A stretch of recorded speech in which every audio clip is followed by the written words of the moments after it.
भाभी जी, भैया कहाँ है? देवर जी, आप यहाँ?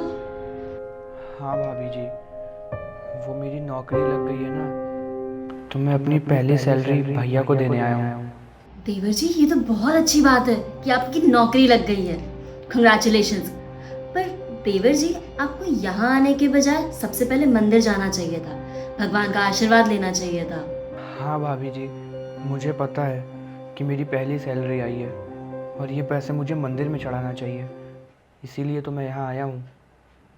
भैया ही मेरे भगवान हैं। आप मुझे बता दीजिए कि भैया कहाँ हैं, मैं उन्हें पैसे देकर चला जाऊँगा। तुम्हारे भैया अभी तो नहीं है, ऑफिस गए हैं। जब वो आ जाएंगे तब उन्हें तुम अपने हाथ से ही सैलरी देना, वो बहुत खुश हो जाएंगे। मैं खुद चाहता हूँ कि भैया को मैं अपने हाथों से पैसे दूँ, लेकिन मुझे पता है कि भैया मुझसे कितना नाराज़ रहते हैं। अगर मैं उन्हें ये पैसे दूँगा तो वो मुझसे बहुत गुस्सा करेंगे, इसीलिए भाभी ये पैसे आप उन्हें दे दो। बंद कर ये सब। क्या हुआ भैया? न काम करता है न पढ़ाई करना है तुझको, बस दिन भर मोबाइल चलाता रहता। खड़ा हो।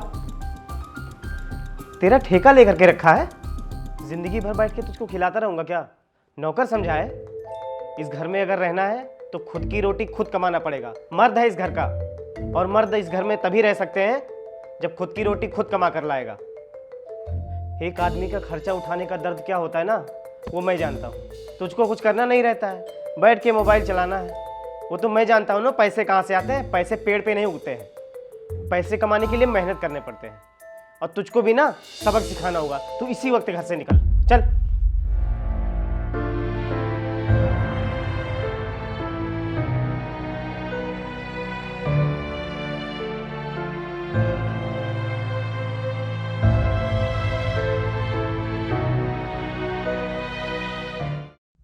देखिए देवर जी, मैं जानती हूँ आपके भैया ने आपके साथ आज तक जैसा भी बिहेव किया है, जैसे भी बात की है, वो सिर्फ और सिर्फ आपके भले के लिए किया है, ताकि आप कोई अच्छी जॉब या फिर कोई अच्छा बिजनेस खड़ा कर सकें।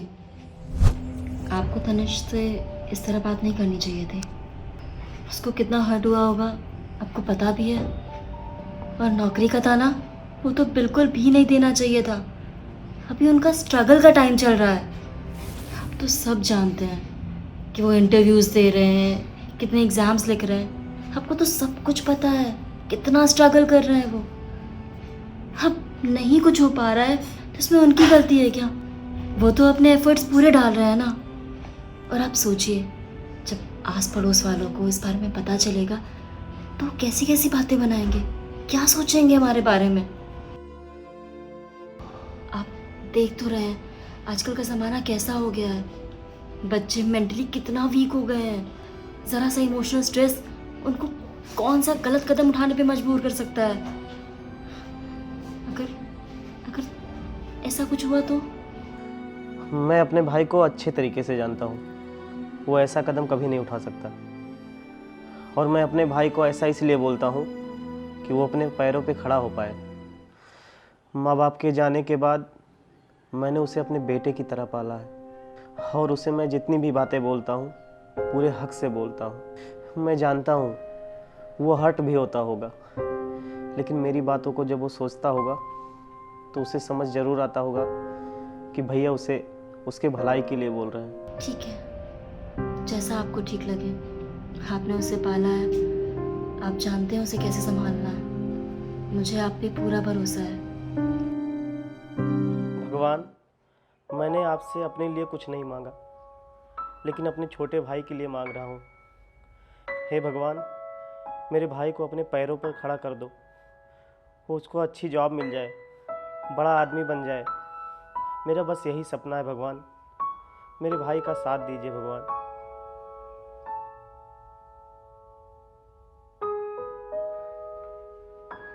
आपका बहुत बहुत धन्यवाद कि आपने मुझे ऐसा भाई दिया है।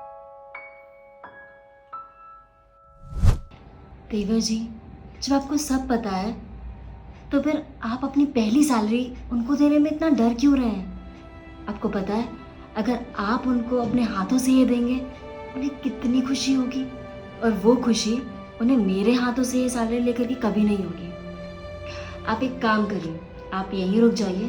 जब शाम को वो आएंगे तब आप उन्हें अपने हाथों से ये दीजिएगा। ये लीजिए भाभी, आप सैलरी दे देना, मैं नहीं दे पाऊंगा भैया को। तनीश, तू इतना डरने लगा है अपने भाई से कि अपनी कमाई की पहली सैलरी अपने भाई के हाथों में नहीं दे सकता? नहीं भैया, ऐसा नहीं है। दूर क्यों खड़ा है? गले नहीं लगाएगा अपने भाई को?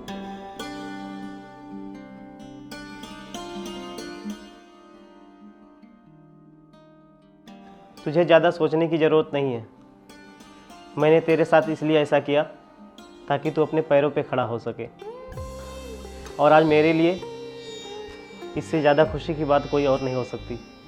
मुझे पूरा यकीन था जब मैं तुझे घर से बाहर निकालूंगा तो अपने पैरों पे खड़ा हो जाएगा, अपनी रोटी खुद कमा कर खाएगा। मुझे पूरा यकीन था मेरे भाई तेरे ऊपर, और तूने वो किया भी। चल अब साथ में बैठ के खाना खाते हैं।